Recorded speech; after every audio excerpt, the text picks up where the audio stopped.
All right. I wasn't. We were deciding if we wanted to post any of the podcast episodes on the regular schedule. I think we're not going to do that. But I did want to record something to talk to y'all. I just had a sip of coffee. I woke up this morning in my room with the AC on. Felt great. Took a shower, saw my girlfriend. Later today, I'll probably FaceTime my family, try to see my little nephew, eat whatever I want for lunch, go march in the streets with the people. But the person who won't be able to do that is George Floyd. And that shit makes my chest tight. My anxiety is high. I'm sick, you know?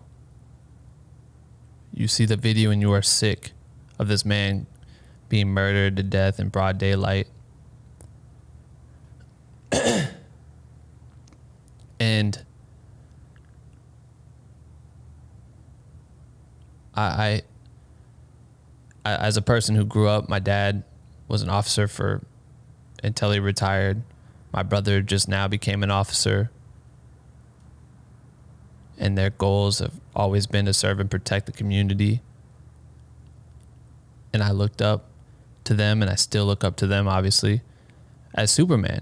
I grew up, and my dad was Superman. He wore a bulletproof vest and went out and tried to fight crime and take care of people and serve and protect.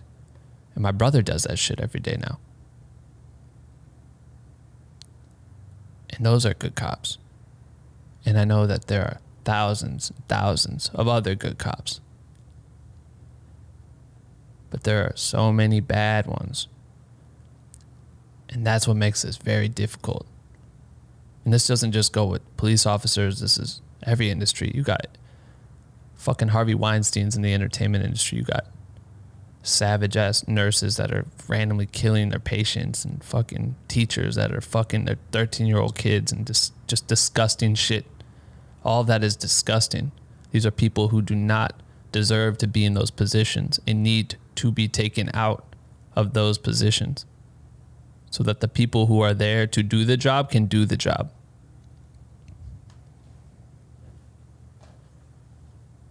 I am a product of black culture.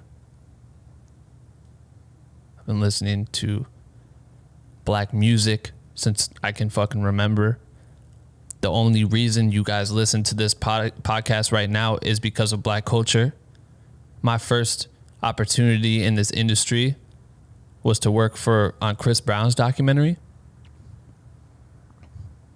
to edit his music videos, to then go on and work with Mary J. Blige and live in the studio with her and document her process making her album.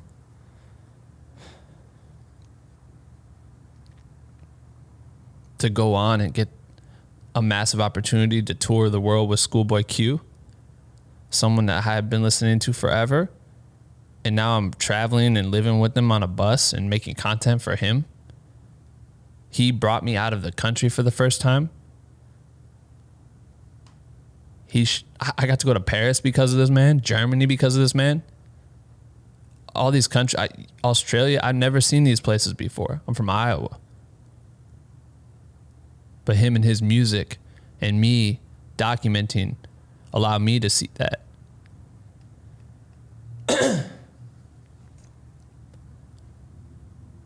Because of that, somehow through the grapevine, I got the opportunity to work for Beyonce and Jay-Z.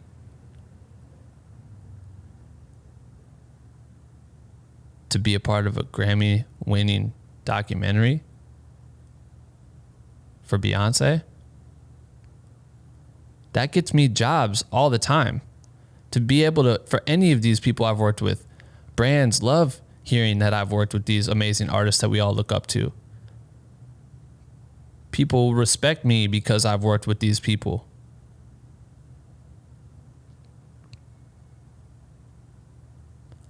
Black culture made me into the creator that I am now.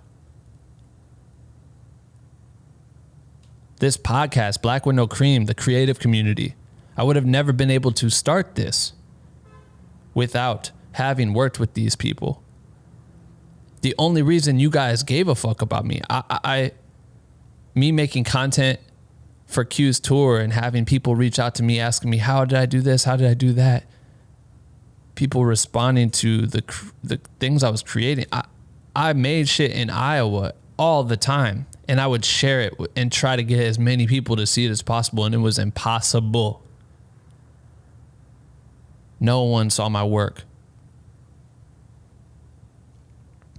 And then to have people respond to the content I was creating and reach out and ask questions and want to collaborate and all these things, I couldn't have gotten that without Black music.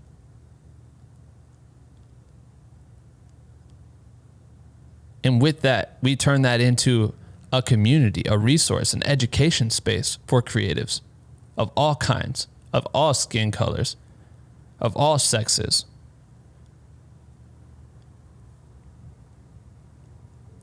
From all around the fucking world. Black with No Cream would not be where it is today without Black music and Black culture. So I say that to say that we are lucky to breathe this air. We can walk freely. We can be who we want to be. But right now, we need to help change what is happening in our society. I've had the opportunity to come out of my bubble in my place that I grew up, which is predominantly white in middle of America, where it was very easy to run into people who are probably gladly wearing fucking MAGA fuckhead Trump hats and shit, who choose not to consider people who walk and talk to be as equal as them, that believe that not everybody deserves equality like these people.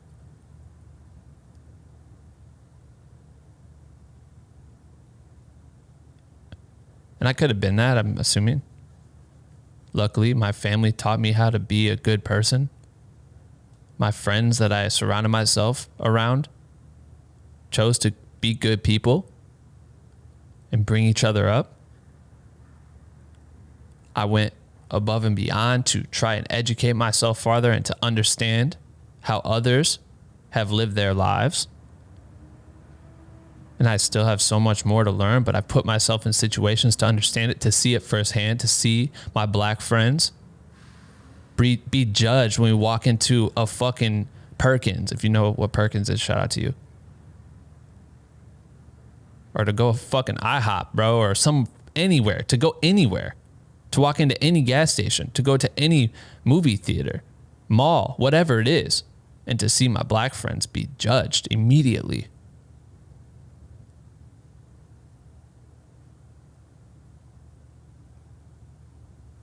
My friends would play, they play music and they'd play in the church band on Sundays, like 3 sessions back to back.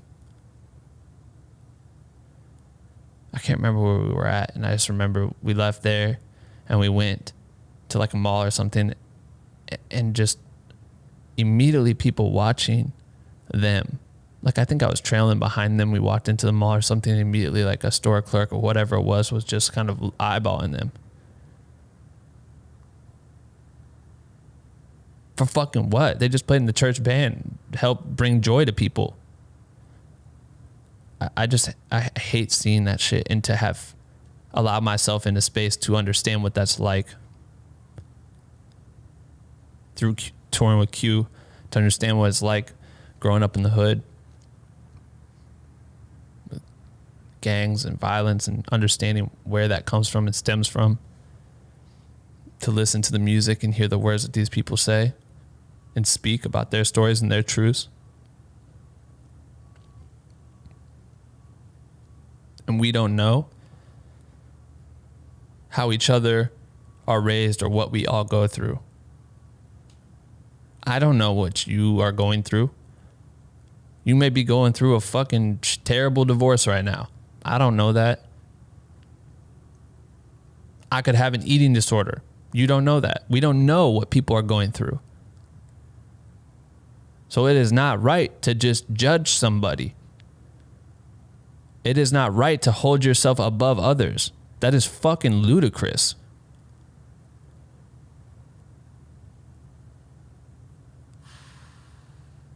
The past few days I've had an opportunity to go out and be involved in LA, and we just marched for a few hours yesterday and just peacefully protesting for justice, that the officers who murdered George Floyd are dealt with appropriately, that there's change brought within the system.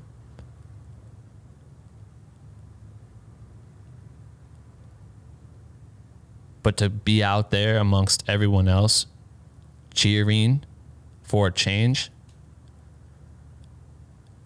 to hear people vomit words of disgust and fear of how they have to walk around in the same shoes. I can buy the same fucking shoes that they have. And when they wear them and they go out in public, they fear for their lives. I get pulled over and immediately, what's up, officer? How's it going? Yeah, sorry, what the fuck I do? Speed? My bad. Whatever. They pull over and they're putting their hands on their steering wheels and they're looking straight and they're terrified that they could get killed. And that is not okay. It's not fucking okay. They go out and they walk around and they're just, why should they have to be scared to do the same shit we do, to go to the grocery store and feel scared? Why should a mother be afraid that her child is running around in the city or going out to hang out with friends on a Friday night and be scared about that?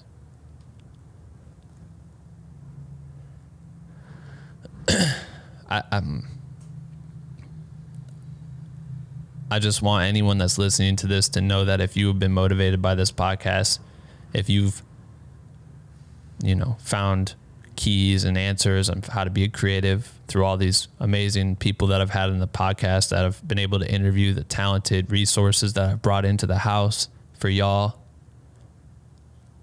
then the first thing I ask you to do is to initiate change and try to help. First with George Floyd, but beyond that, find education for yourself. If you have been educated, if you do understand what is happening right now, chat with some people who are not. It is not their fault that they are unaware. Some people are brought up that way. Try to help them understand. It's the least we can do.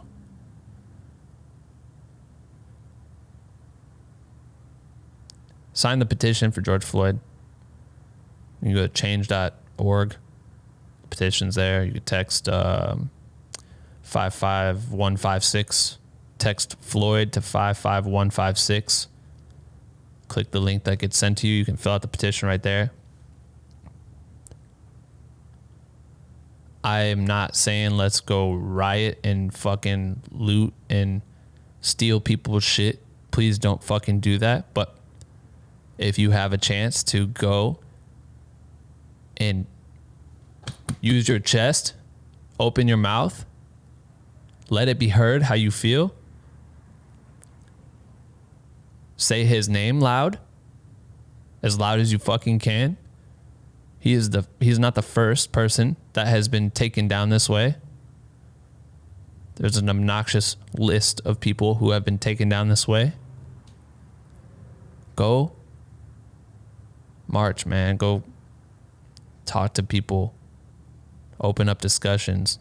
If you can donate. If you can't, I understand. $1 can go a long ways. Do your research.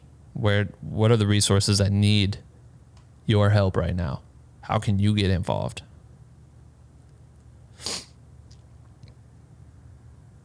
I don't know when we'll post another episode. We'll figure it out.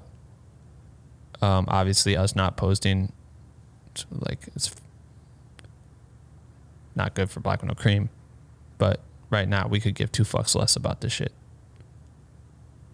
What we care about right now is helping others. If you see someone down, pick them up. That is your fucking job as a person, humanity. Fuck, man. It can't be that difficult. It's insane to have to explain this shit to people. Like, it's insane to have to try and get into this fucking dumbass argument with a random person on Facebook from junior high about how dumb they sound when they say that all this shit doesn't make sense. Or just say some flat out racist shit. Fuck. I love this podcast. I love where I'm at in my career, and it wouldn't have been possible without Black culture. And I think every single artist that's ever brought me under their wing and allowed me to grow as a creative, allowed me to develop my platform, allowed me to go and make a place that can help other creatives grow faster than I've ever been able to grow. That means the world to me.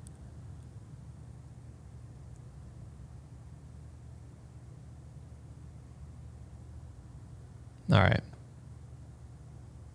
I love y'all.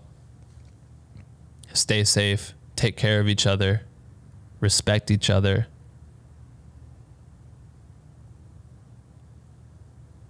And try to make some change. We'll be back soon. See you in a few days, I'm assuming. All right. Love y'all.